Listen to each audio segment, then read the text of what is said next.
अस्सलामुअलैकुम। इसाराना का सलाम कबूल कीजिएगा। इसाराना यूट्यूब चैनल, फेसबुक पेज पे आपको खुशामदीद कहता हूँ।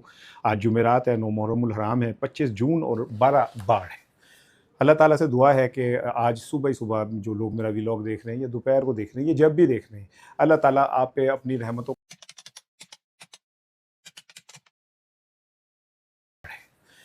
अल्लाह ताला से दुआ है कि आज सुबह ही सुबह जो लोग मेरा व्लॉग देख रहे हैं या दोपहर को देख रहे हैं या जब भी देख रहे हैं, अल्लाह ताला आप पे अपनी रहमतों का साया करे, आपकी मुश्किलात को आसान करे। को आपको ज़हनी कोई बीमारी है, जिस्मानी, रूहानी, इखलाकी, कोई भी आपको इस टाइम इशू है, अल्लाह ताला आपका हामी और नासिर हो। आपको अपने बच्चों की, कारोबार की, कोई और मसला है, अल्लाह ताला आपकी मुश्किलात को आसान करे। रिस्क का मसला है, आपको अपने जज्बाती कोई मसला है, बस मेरी दुआएं आपके साथ हैं और ये दुआएं हमेशा साथ रहेंगी। ये सोशल मीडिया शिडिया पता नहीं कब क्या कहाँ कहाँ क्या कुछ हो जाए, कोई पता थोड़ी होता है, लेकिन दुआएं जो है ना वो अपनी जगह कायम रहती है। बड़ा इम्पोर्टेंट आज का समझ ले मेरा व्लॉग है। इस व्लॉग की 2-3 इम्पोर्टेंट चीज़ें मैं आपसे शेयर कर देता हूँ। एक इसकी इम्पोर्टेंट का जो व्लॉग आज मैंने करना है वो ये कि एक ब्राज़ीलियन सहाफ़ी ने ये दावा किया है, झक्की मारी है। उसने कहा है, इस्कोबार उसका नाम है, उसने कहा है कि जनाब अली ये जब पाकिस्तानी वफ़द गया है जिनेवा तो इसराइल ने प्लान कर लिया था कि फील्ड मार्शल और पाकिस्तानी वफ़द को पे कातलाना हमला किया जाएगा और ज़ाहिर है कातलाना हमला उनकी जान लेने की कोशिश की जाएगी।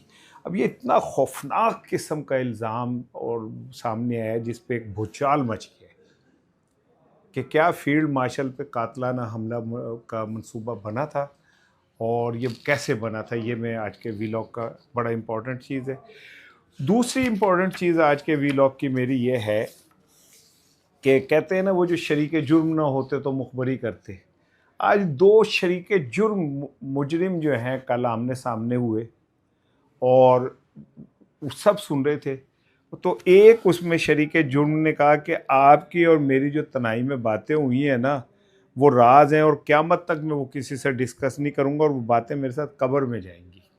तो उसमें दूसरे फरीक ने कहा कि कब्र में क्यों जाएंगी, क्या कहते हैं, मैं आपको इजाज़त देता हूँ वो राज की बातें अवान के सामने बताएं, करें दूध का दूध पानी का पानी। जिस पे फरीक अव्वल ने कहा कि मैं ये ऑफ़र कबूल नहीं करूँगा, अगर वो बातें की तो फिर बहुत दूर तलक जाएंगे और मामलात इतने दूर चले जाएंगे कि वापस नहीं आएंगे। ला गल कर लो, ये क्या हुआ है इवेंट, इसके ऊपर मैंने आपसे बात करनी है। और तीसरी बात करनी है कि पीटीआई की एक बहुत सीनियर मोस्ट लीडरशिप की ज़िंदगी इस टाइम ख़तरे में है और मैं इस लम्हे में कोई बुक किए बगैर कि जी मैं आपके सामने हूँ और व्लॉग करते हुए ऐसे बैठना चाहिए, ऐसे बैठना चाहिए, मैं ये हाथ उठा के ऐसे करके दुआ करता हूँ कि अल्लाह ताला उस लीडर की ज़िंदगी की हिफाजत फरमा। उसकी सेहत के हवाले से अच्छी इतलात नहीं है। मेरे ये आज के 3 इम्पॉर्टेंट टॉपिक हैं जो मैंने आपसे करने हैं और उम्मीद है कि आप मेरे वीडियो को पसंद करेंगे तो ज़रूर सब्सक्राइब भी करेंगे, वीडियो को शेयर भी करेंगे, अपने कमेंट्स के अंदर भी आप मुझे अपने ख़यालात से आगाह करेंगे।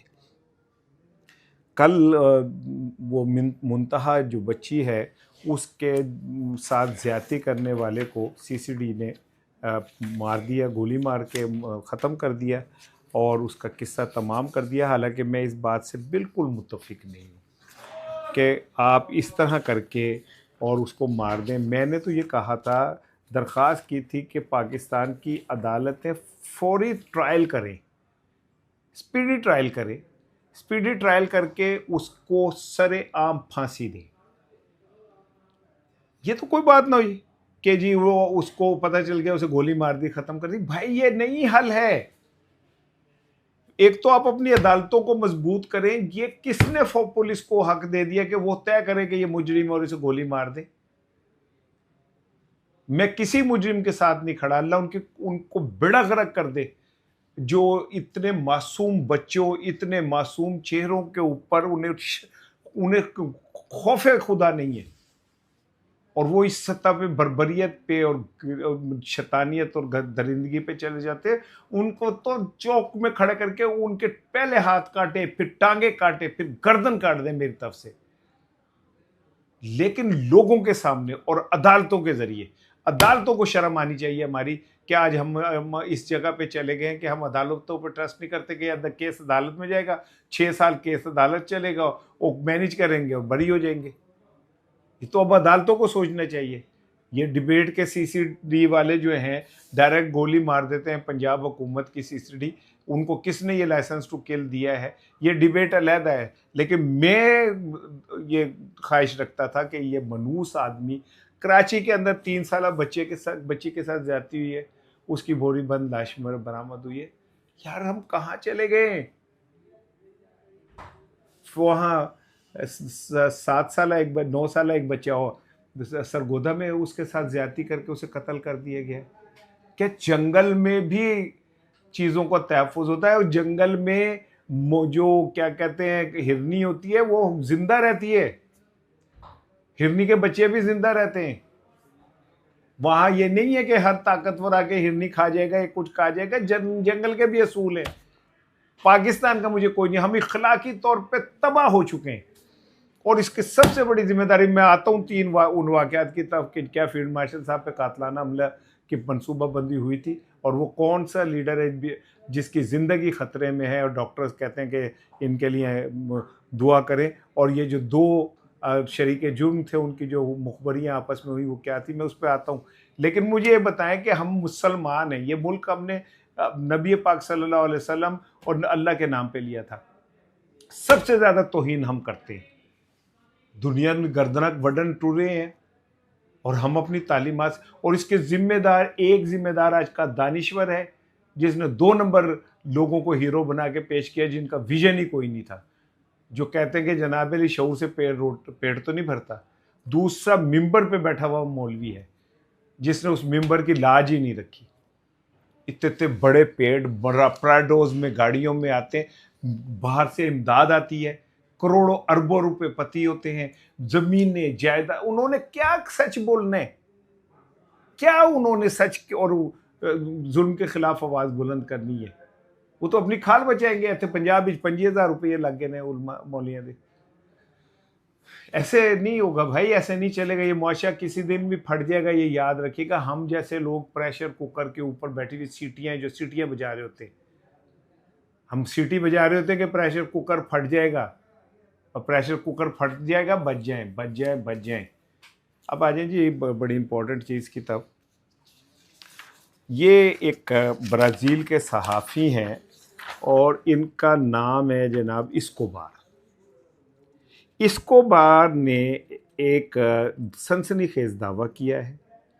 उसने इल्ज़ाम लगाया कि इसराइल की खुफिया एजेंसी मोसाद ने पाकिस्तान के army chief field marshal Asim Munir साहब और पाकिस्तान के वफद के अरकान को दौरा स्विट्ज़रलैंड के दरमियान कत्ल का मंसूबा बनाया था।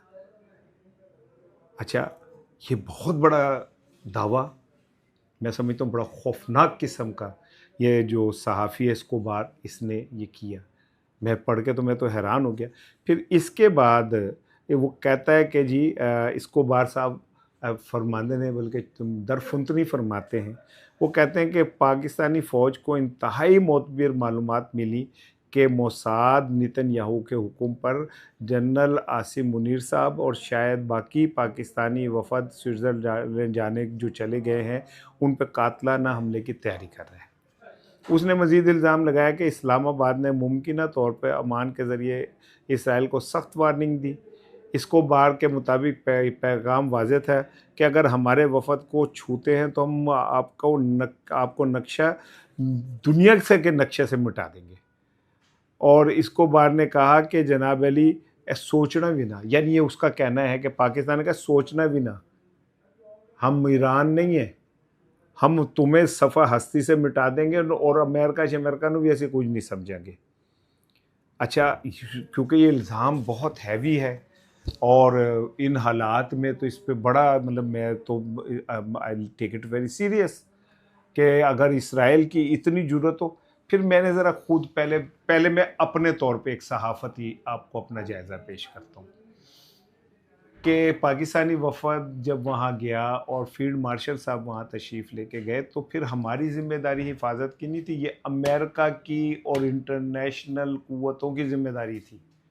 और एडा आसान ही इसराइल को एडा वड्डा पहलवान नहीं है कि वो जनाब अली जो चाहे कर सकता है और पाकिस्तान के लिए कर सकता है। हाँ, जब ईरानी वफ़द पाकिस्तान आ रहा था तब भी इसी तरह की अफ़वाहें चली थी कि जी उनके ऊपर इसराइल हमला कर सकता है, जिसके जवाब में पाकिस्तान ने कहा था कि तुम सोचना भी ना कि तुम इस तरह कर सकते हो, तुम्हारे घर में घुस के तुम्हें इतना मारेंगे कि सारी उम्र याद करोगे। आपको याद है ना, जब वो आते हैं तो हमारे तैयारे उन्हें अपनी हिफाजत में ले लेते हैं, और हिफाजत में भी ले लेते हैं। कहा यह जाता है कि जब तक वो रहते हैं सिक्योरिटी इतनी हाई अलर्ट होती है, इतनी हाई अलर्ट होती है कि आप सोच नहीं सकते। अच्छा, इसके बाद इसके ऊपर मुख्तलिफ़ किस्म की बातें शुरू हो गई, और जनाब अली कामरान खान ARY पे प्रोग्राम करते हैं, वो इस्टेब्लिशमेंट के बड़े करीब हैं, या बड़े सारे जिन्ने भी साफ़ी ने इस्टेब्लिशमेंट के बड़े करीब ने।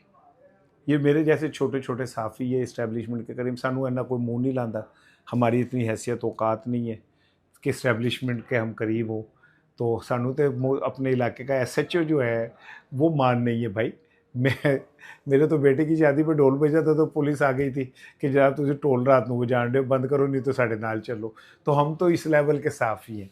तो जो बड़े आला पैमाने के साफ़ी हैं, जो इस्टेब्लिशमेंट के बड़े करीब हैं, कामरान खान साहब, उन्होंने, उनका कहना है कि कामरान खान ने कहा कि एक बाखबर पाकिस्तानी सिक्योरिटी अहदेदार ने इस रिपोर्ट की सख्ती से तरदीद की है, और कामरान खान के मुताबिक अहदेदार ने इस इल्ज़ाम को बेसरोपा, बेबुनियाद और मुकम्मल बकवास करार दिया है।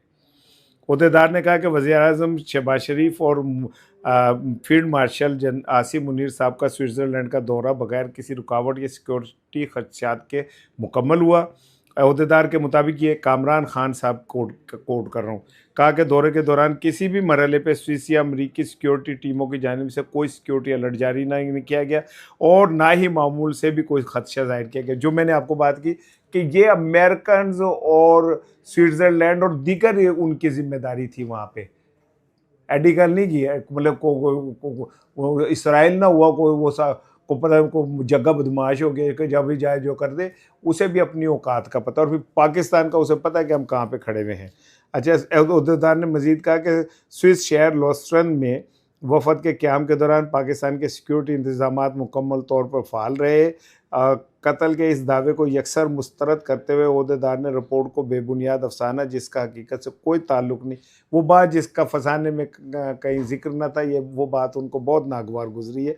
उन्होंने कहा कि इस वाक़े से पहले ही हसास इलाकाई सफारतकारी में तजस्सुस और पेचीदगी की एक नई परत का इजाफा कर दिया है, जबकि अमेरिका, ईरान अमन अमल में शामिल हुकाम पाबंदियों, सिक्योरिटी और तवील मुद्दती मामलात पर मुज़ाकरात की तरफ तजव्वे रखे हुए हैं। यानी कि मतलब जड़ा भी साफ़ी है बेचारा, क्या नाम है बेचारा, क्यों कहा इसको बार एनू तो बार बार फड़ के ना तो बंदे नू पीका आड़ी ना सला देना चाहिए कि उसने ऐसी छोड़ी, इतनी बड़ी छोड़ी, इतनी बड़ी छोड़ी कि हमारे पाकिस्तान के कुछ यूट्यूबर भी इतनी बड़ी नहीं छोड़ते, जो रोज़ कहते हैं कि मैं आपको बता रहा हूँ इमरान खान के रास्ता ख़त्म खुल गया है। दो तरह के होते हैं, मैं आपको बता रहा हूँ कि एक बड़ी शख्सियत की इमरान खान से मुलाकात हो गई है, मैं आपको बता रहा हूँ कि इमरान खान बाहर आने वाला है और हुकूमत का नफड़ा न लिए।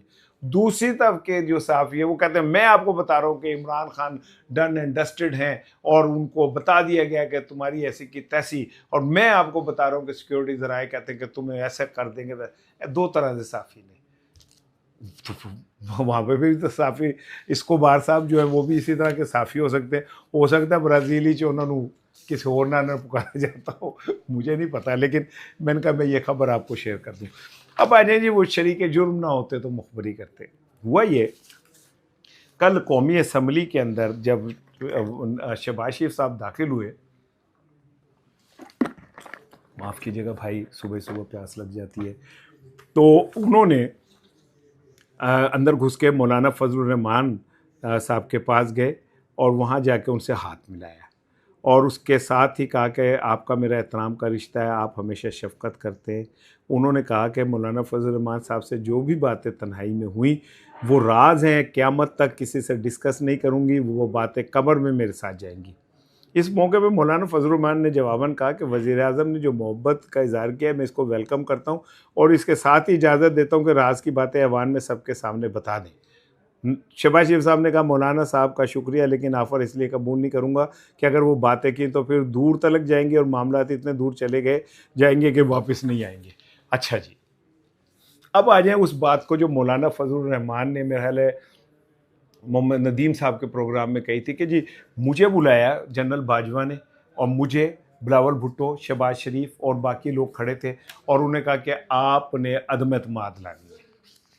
अब इसके बाद ये अब समझिए कि वो बातें क्या हैं जो बहुत बड़े राज हैं और जो खुल नहीं रहे, जिसमें आपने मिल के इमरान खान के खिलाफ साजिशें की, जिसमें आपने मिल के इस्टेब्लिशमेंट के साथ मिल के एक हुकूमत को तबाह किया, जिसमें आपने इस्टेब्लिशमेंट के साथ मिल के इस मुल्क के इक़्तिदार के हिस्से बखरे किए, वो सारी बातें वो ये और मौलाना फजल रहमान साहब और शहबाज शरीफ साहब क्या कोई क्रिकेट के ऊपर बुक खोल के बैठे हुए थे? और क्या बातें हो सकती हैं जो शहबाज शरीफ साहब ने मौलाना फजल रहमान को याद कराई हैं कि भाईजान सारे ऐसे समाम में सारे ही जो है ना वो निकर पहने में ऐना तो कहना चाहिए था ना भाई, एहतराम रखना चाहिए लोगों का। तो मौलाना फजल रहमान साहब ने भी अगो तप के कहना कि दस दे, फिर भाई दस ना बताएं ना, ये कौम की एक को ज़रूरत है यार इन बातों की, आप बताएं कि कैसे आपने डोनाल्ड लू के बाद आपने ये सारा कुछ किया, कैसे मोहम्मद ज़ुबैर साहब जो थे वो आपके बिहाफ पे जाके जनरल बाजवा से 2 साल मुज़ाकरात 2 घंटे मुज़ाकरात करते रहे, कैसे शहबाज शरीफ साहब आप नैब की कस्टडी में गाड़ी के अंदर बैठ के डिग्गी में, लोग कहते हैं मैनू नहीं पता, पर कोई सबूत नहीं है, गाड़ी की डिग्गी में बैठ के आप जाके इस्टेब्लिशमेंट से मुलाकातें करते रहे। मौलाना फजल रहमान तो आपके विटनेस हैं, आप नहीं बताएंगे तो किसी दिन मौलाना फजल रहमान ने 10 ही देना, मैं ये बता दूं, क्योंकि मौलाना फजल रहमान ने जो गुफ्तगू किया उसमें असम्बली में, उन्होंने जनाब कहा ख्वाजा आसिफ साहब तानू आपने जो बातें की आपको जेब नहीं देती, आप वजीर दिफा है तो चंगे वजीर दिफा हो कि आके असम्बली शिकायतें लगा रहे हो तो वीगो डाले फिर रहे तो आप किस चीज़ के वजीर दिफा हो जी? वजीर दिफा साहब जो तुम वीगो डालिया ना कुछ बंदोबस्त नहीं कर सकते तो इंडिया के तैयारे फड़ फड़ के तुम रावी सुट देने। गुस्से में यार मैं पंजाबी बोल जाता हूँ।